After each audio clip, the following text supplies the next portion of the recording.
All right, so I'm actually recording a part three of this because as I'm watching part one and two, rewatching them, I realized that there's a few things that I didn't go over, and I wanted to cover everything um, that you can possibly select for your build on these videos. Originally, I wanted it to be more than one video, but the PS won't let me do longer videos, or at least I don't know how to.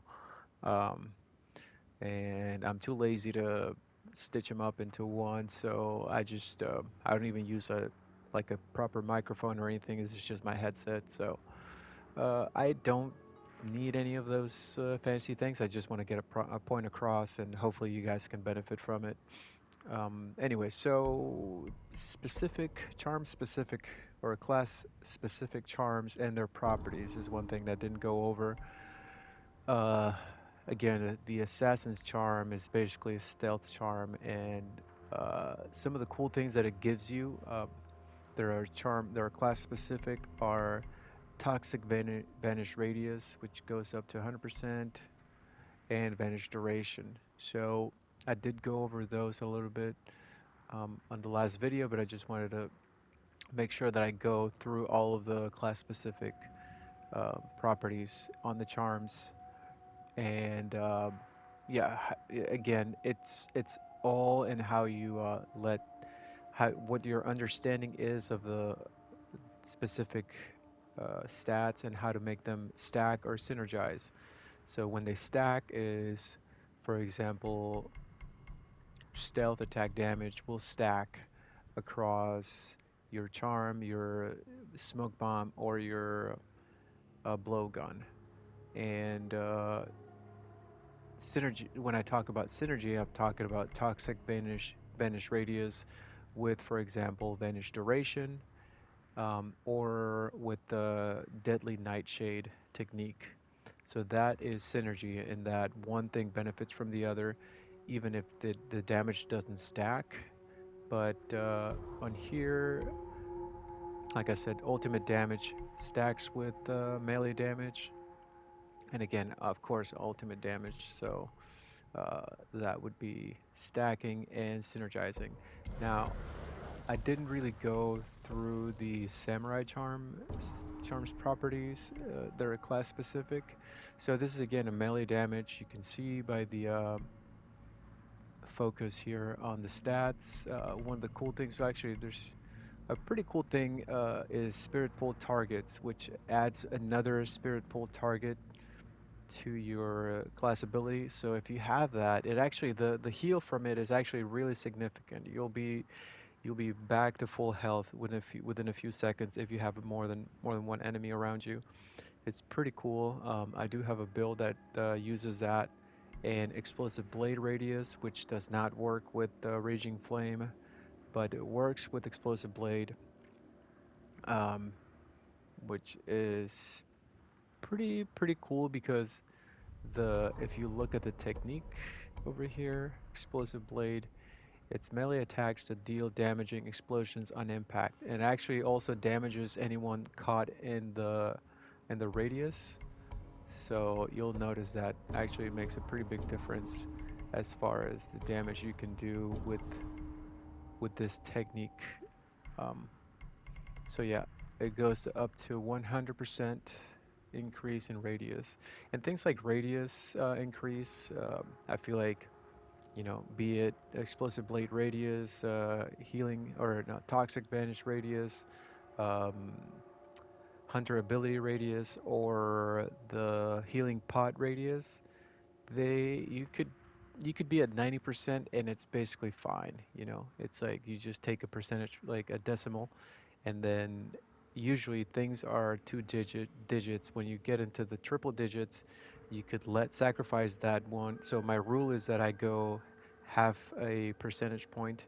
With this, I probably would go up to 5 points, just because you can't really tell the difference between 95% and 100 as far as radius goes. It's very little for practical purposes. So again, that's preference. I don't really care too much if I'm close enough to the upper 90%. Yeah, 90 something percent, 95, 96. all the way to 100, I'm fine with that.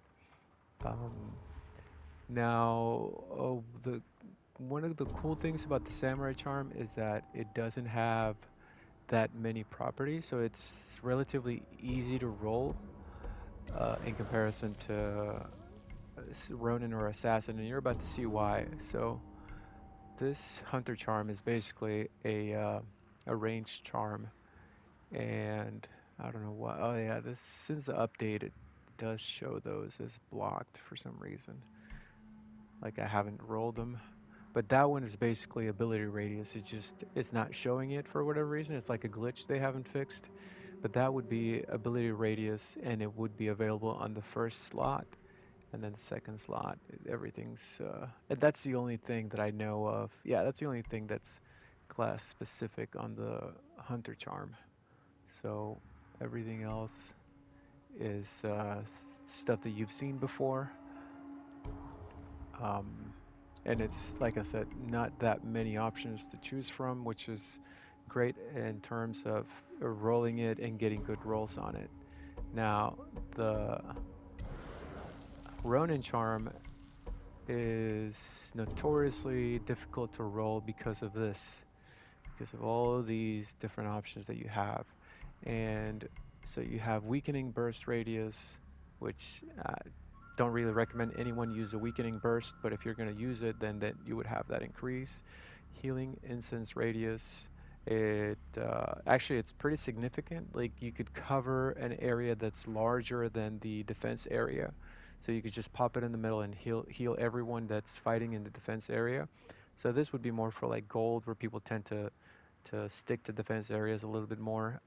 Nightmare, people are usually going to try to spawn camp and then kill on spawn point. Um, so you don't really use it too much for Nightmare. It's honestly, it seems like a waste of a slot. I all the good Ronins that I know don't really use a Ronin charm because you can get more out of a defense, no, out of a melee charm or a utility charm or even a stealth charm for the Ronin, um, as opposed to the actual Ronin charm. It's just all gimmicky, honestly. Not really useful as far as DPS goes. Healing incense duration up to 40%. Again, you're not, the time if you're doing nightmare a lot, the time that you have to just be there healing is usually not that much. You could pop it in the middle of a, spawn if people are spawn camping and just to heal, but like duration is not really an issue. I feel like the regular duration is going to be fine, and it doesn't warrant giving up a slot. Now, healing spirit radius up to 100%. This one's kind of, again, it's just gimmicky. It's kind of fun. That's, as you can see, I have this charm that's just for fun. It's a healing spirit and a spirit bear. So now, if I wanted to have that spirit bear have a ridiculously big uh, healing radius, then I would use this instead of, let's say, fire damage. But I actually wanted this to be semi-functional, so I kept uh, out of the properties, I kept injured resolve gain, which is really the only useful one here. Everything else is kind of meh. Not really anything that you would benefit from. And then fire damage, because yeah, I'm running. I guess I'm running fire on the black powders and then way of the flame. So 12%, or I guess I didn't roll it all the way to 12, but yeah, because I was just trying to have fun with this. I didn't take the time to get a really good roll, but yeah, you see what I'm saying. It's 12 is preferable to 10 with Oni damage, and I'm dealing usually both of the ways that I deal damage with Ronin are ranged and close quarters. So I'm using Way of the Flame and the black powders. So it, I feel like that 2% might make a bigger difference. But other than that, honestly, there's a lot of options, and yeah, not really anything that's great in terms of DPS. Um, this one doesn't have any, and also the Hunter. Well, the Hunter charm actually does have perks that are class specific that are pretty cool. Like we went over them.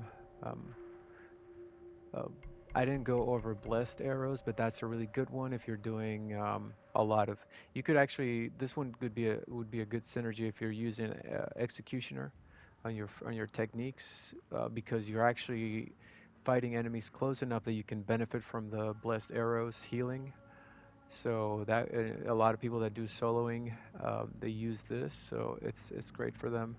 Scavenger, honestly, if you have headshot refund, ammo pickups shouldn't be an issue. So it's this one is again class specific, but not really useful in my opinion. And then the other two, well, foul arrows is the second one. It's the one that I have. So yeah, headshots apply weekend. So that one's great. And the samurai, forget. Oh yeah, blessed strikes is huge for the samurai.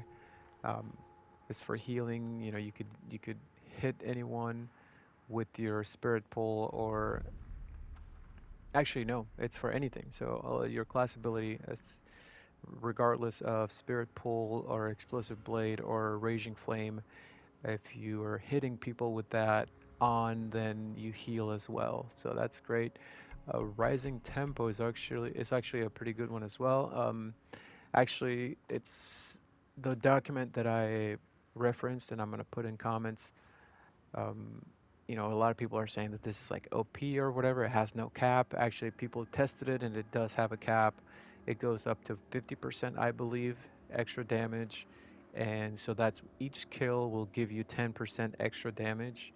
And then when you get to 40 or 50, I forget which one it is, but when you get to the cap, then it'll last for 10 seconds and then reset. So it's not infinite. Otherwise, everyone and their mom would be using this for Samurai. Samurai would have been OP, way before the update and the buffs that he got with the last update with the gear mastery system and the new technique uh, skill tree opening up a new branch. So yeah, what else? Yeah, those are the only two that are class specific. Now, the assassin charm is notoriously a nightmare to roll because of this. It has the most stats or properties out of all the charms. And there's some, like I said, some really cool ones like toxic vanish radius or vanish duration. Um, but yeah, because of all the extra stealth properties, then it's really difficult to get good rolls.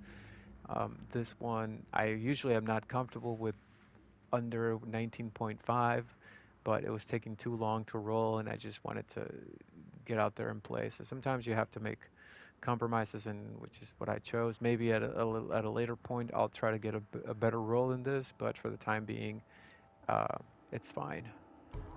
And that's pretty much it. Thank you for watching, and see you guys next time.